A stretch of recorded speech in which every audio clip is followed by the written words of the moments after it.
इस वीडियो में प्यारे बच्चों आज हम डिस्कस करने चल रहे हैं 2023 में जो प्रैक्टिकल एग्जाम हो रहा है उसके बारे में। जो वाइवा होते हैं ना उसमें जो एक्सटर्नल आते हैं उसको लेकर खौफ सा बना रहता है कि वो किस तरीके से हो।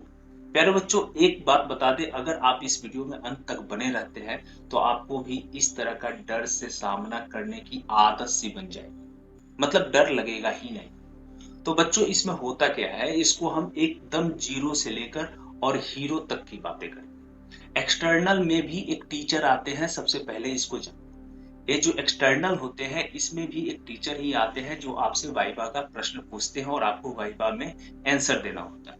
अब आता है सवाल कि ये वाइवा में प्रश्न कहाँ से आते हैं, इस वाइवा में प्रश्न कहाँ से पूछे जाते हैं। मात्र 5 नंबर का ही क्वेश्चन पूछे जाते हैं, 5 ही नंबर आपको उससे लेना है। बट इससे 5 नंबर के लिए बच्चों के बीच में इतनी खौफ हो जाती है, अगर इस वीडियो को आप देख लेते हैं तो खौफ खत्म हो जाएगी। कोई एक्सटर्नल आपके पास आता है तो वो आपके या आपके बारे में नहीं जानता है, सबसे पहला क्वेश्चन। या उसको आपसे कोई दुश्मनी नहीं होता है, वो आपको कहीं से ये नहीं सोचता है कि फेल कर दे, या कहीं से ये नहीं सोचता है कि आपको वो नंबर कब दे। दिमाग से एक बात हटा दीजिए कि एक्सटर्नल आपको परेशान करने के लिए आता है, नहीं। एक्सटर्नल जो आता है वो बहुत ही अच्छे लोग होते हैं। वो चाहते हैं कि यहाँ जो पढ़ने वाले हम जिसका एग्जाम करने आए हैं वो सारे के सारे बच्चे को अच्छा मार्क्स देते।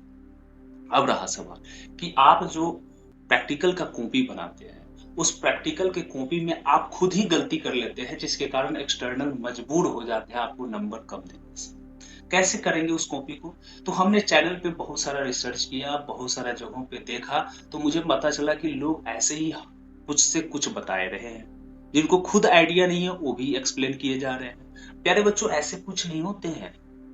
होते क्या है कि जब एक्सटर्नल आपके पास आते हैं तो आपके पास जो कॉपी होता है उसको सबमिट कर लेते हैं अपने पास, राइट। उस कॉपी को चेक करते हैं, जब वो चेक करते हैं तो बाय नेम वो आपको बुलाते रहते हैं कि तुम आ जाओ, तुम आ जाओ, तुम आ जाओ। जिसका भी रोल नंबर होगा उसके हिसाब से वो अपने पास बुलाएंगे। जब आप उनके पास जाएंगे तो आपसे क्वेश्चंस पूछेंगे, और वो क्वेश्चंस कहाँ से आएंगे हम बता देते हैं। कुछ क्वेश्चंस आपके सिलेबस से होंगे, कुछ क्वेश्चन एकदम बेसिक डिफिनेशंस, छोटे छोटे चीज के बारे में पूछेंगे कि बेटा ये बताओ डाइपोल मूवमेंट क्या होता है, बेटा ये बताओ कि कभी इसका नाम सुने हो, इस तरह से।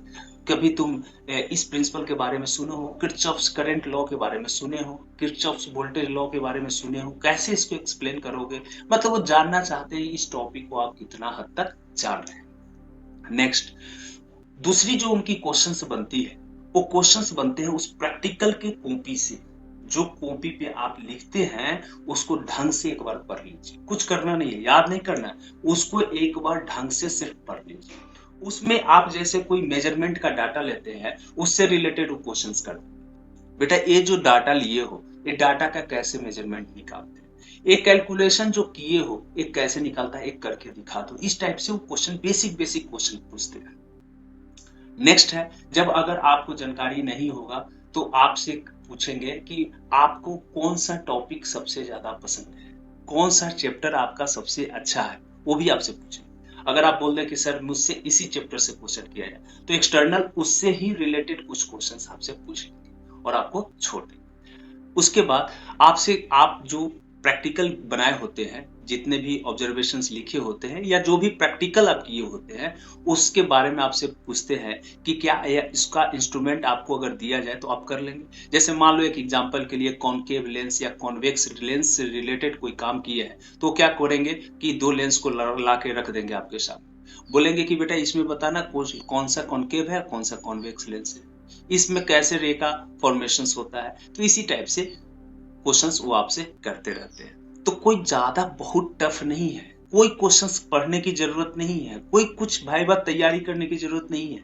जो अभी तक आप तैयारी किए हैं उसी को रिवाइज करना है। और हाँ, एक सबसे इंपॉर्टेंट बात है, जो इंडेक्स आपके पास जो प्रैक्टिकल के कॉपी में फर्स्ट पेज में इंडेक्स दिया रहता है उस इंडेक्स को पक्का प्रॉपर मेंटेन करना। और जो डेट का कॉलम दिया होता है उसमें कुछ मत लिखना, जब एग्जाम होगा उसी समय उसमें डेट डालना, साइन करना।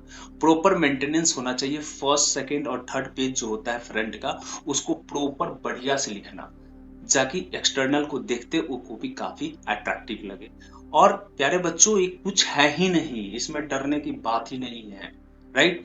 5 मार्क्स आपका कॉपी पे, 20 मार्क्स आपका प्रैक्टिकल पे, और 5 मार्क्स आपका एक्सटर्नल के जो क्वेश्चंस होते हैं भाईवा उस पे। बस इतना ही नंबर है, राइट। तो इसीलिए डरने की बात नहीं है, ये बहुत ही एग्जाम आसान होता है, ये बहुत ही आसान क्वेश्चंस करते हैं। और एक्सटर्नल से जब आप बात करें तो बहुत रेस्पेक्टफुल बात करें, और बहुत ही आराम से छोटे छोटे क्वेश्चंस करके बड़ा अच्छे से स्माइल दे दे के वो आपसे बातें करते हैं। सो एक्सटर्नल जो होते हैं ना, बिल्कुल मतलब क्या बताऊं, मजा आता है एक्सटर्नल के पास बैठने में। तो प्यारे बच्चों आप उसके साथ जाए, फेस करें। और भाईवा बहुत बड़ा भाई तोप नहीं है कि कोई आएगा गोली मार देगा सामने वाला बच्चा मर जाएगा, ऐसा थोड़ी है। अरे भाईवा एक एक बच्चे को ये बताना चाहता है कि आप आज के बाद मतलब इन सारी चीजों का जिम्मेवारियां आप भी उठाएं कि कभी किसी के सामने अगर आपको इस चीज को फेस करना हो तो कैसे फेस करें। तो एक्सटर्नल बहुत ही अच्छा चीज होता है। एक्सटर्नल जब आता है तो काफी मजा आता है, काफी क्वेश्चंस होते हैं, और बहुत सारी चीज समझने को भी मिलता है। अच्छा, आपको जो चीज पता नहीं होता है, अगर एक्सटर्नल आपसे पूछा तो आपको वो बताता भी है आंसर, तो वहां से आपको सीखने को भी मिलता है, ठीक है। और पास तो बच्चा सब कर जाते हैं, सो टेंशन बिल्कुल नहीं लेना है। और हाँ, प्यार से जाइए, एग्जाम दीजिए, और इधर उधर के बातों को मत ध्यान दीजिए। आप अपनी जो वाइवा है उसका प्रिपरेशन सिर्फ इतना कीजिए, जो आपका प्रैक्टिकल का कॉपी हो उसको एक बार ढंग से पढ़ के जाइए, जो ऑब्जर्वेशन हो उसको ढंग से मेजरमेंट करके जाइए कि कैसे निकला, कहाँ से निकला। अपने इंटरनल से पूछिए कि सर ये ऑब्जर्वेशन हमको जो आप दिलवा रहे हैं, लिखवा रहे हैं, ये ऑब्जर्वेशन कैसे लिया जाता है, हमको थोड़ा बता दीजिए, ताकि एक्सटर्नल आपसे पूछेगा तो आप बिल्कुल नहीं फंसिएगा। तो आई होप कि अभी तक आपको इस वीडियो में काफी मजा आया होगा। तो हमारे चैनल को लाइक, सब्सक्राइब और शेयर कीजिए, और इसको जितना हो सके फैला दीजिए इस वीडियो को, ताकि हर बच्चा को सपोर्ट मिल जाए। और हम लोगों का प्रयास यही है कि हर बच्चा तक ये सपोर्ट मिले। फिर मिलते हैं नेक्स्ट वीडियो में इस तरह के कुछ अच्छे जानकारियों के साथ। तब तक के लिए जय हिंद।